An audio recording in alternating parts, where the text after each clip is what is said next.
Bom dia, pessoal, tudo bem? Bom, aqui a gente vai falar um pouquinho sobre unidade de massa atômica. A gente pode perceber, né, que, como o próprio nome já diz, unidade de massa atômica é uma unidade de medida que serve para medir os átomos, a massa dele, né? Então, porque assim, não tem uma balança que seja tão sensível ao ponto de poder medir o átomo, mas através desse estudo, né, a gente pode entender. Bom, um U corresponde a 1,66 vezes 10 elevado a 23 gramas, beleza? Isso é um U. O carbono 12, ele foi estipulado como a base de tudo, para poder calcular outros elementos.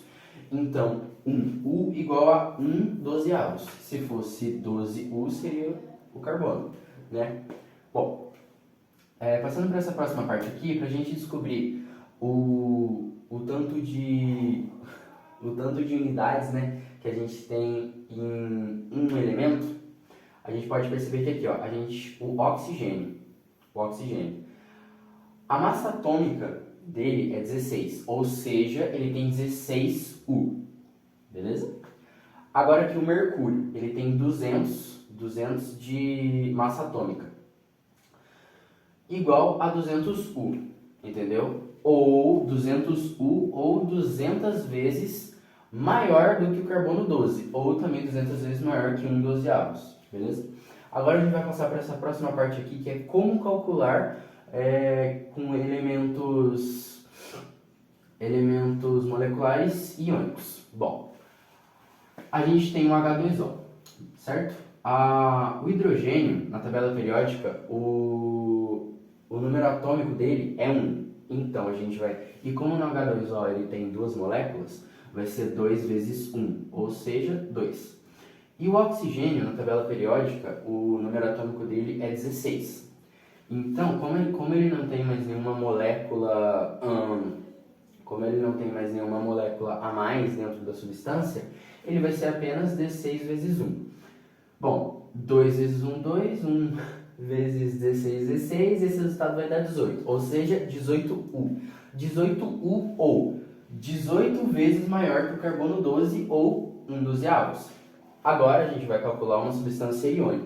Bom, a gente vai olhar aqui, ó, o cloreto de sódio, né? A gente pode perceber que o cloreto de sódio não tem nenhuma molécula a mais na sua substância, ou seja, apenas são os seus números atômicos, tá certo? Bom, o sódio na tabela periódica, ele tem 23, o número dele o número atômico dele, né, é 23. Então vai ser 1 vezes 23, e o cloro tem 35,5 de número atômico, tá certo? Então vai ser 1 vezes 35,5. E esse resultado vai dar 58,5. Tá bom? Então um pouquinho sobre unidade de massa atômica e como calculá-las. Tá bom? Muito obrigado, viu? Olá, meu nome é Lucas Félix, do primeiro ano do ensino médio, e eu vou explicar sobre mol, a quantidade e grandeza da matéria, criada especialmente para definir a quantidade e grandeza de um elemento, de uma matéria. Nele, a gente pode perceber que é definido usando a constante de Avogadro, ou seja, 6 vezes 10 a 23 de algum átomo. Então, claro, quanto a cada 1 mol, você pode saber que, né, você sabe que contém 6 vezes 10 a 23. Então, 2 mols, 2 vezes 6 a 10, 2 vezes 6 vezes 10 a 23. Toda vez vai ser assim. Então, quantos mais mols, mais vezes vão ser 6 vezes 10 a 23, certo? O mol em si não foi criado para definir a grandeza massa de uma matéria, e sim a grandeza, a quantidade dessa matéria. Mas a gente pode definir mesmo assim. A massa em gramas, ela é definida como massa molar, e assim sendo considerada G/mol, ou seja, gramas em mol, certo?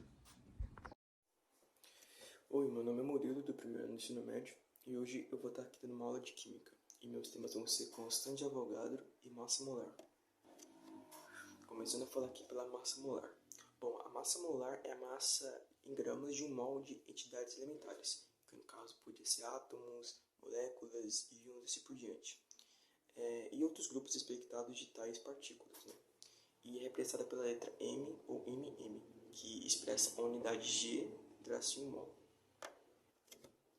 Para se calcular, né, a massa molar, é só a gente dividir a massa, né, da matéria por sua massa molar, né, que a gente usa a expressão para massa, um M minúsculo, e para massa molar a gente usa a expressão do M maiúsculo, para não se confundir. Mas para a gente fazer esse negócio de massa molar, a gente precisa saber o que seria um mol, né, porque senão a gente não vai conseguir entender nada. Então, um mol, que é muito utilizado principalmente em química, mol significa que indica a quantidade de matéria, né? Agora eu vou explicar para vocês o que é a constante de Avogadro. Bom, tanto em química quanto em física, a constante de Avogadro é definida como sendo o número de átomos por mol de uma substância determinada, né? Em que um mol é uma das 7 unidades básicas do Sistema Internacional de Unidades. A constante de Avogadro tem dimensões mol recíprocas, né? E a forma dela é 6.02214 vezes 10 elevado a 23 mol menos 1. Né?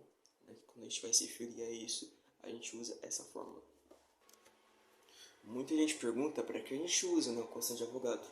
E além de fornecer um balanço detalhado das reações, estabelece também a importante conexão, né, entre constantes macroscópicas e propriedades microscópicas da matéria.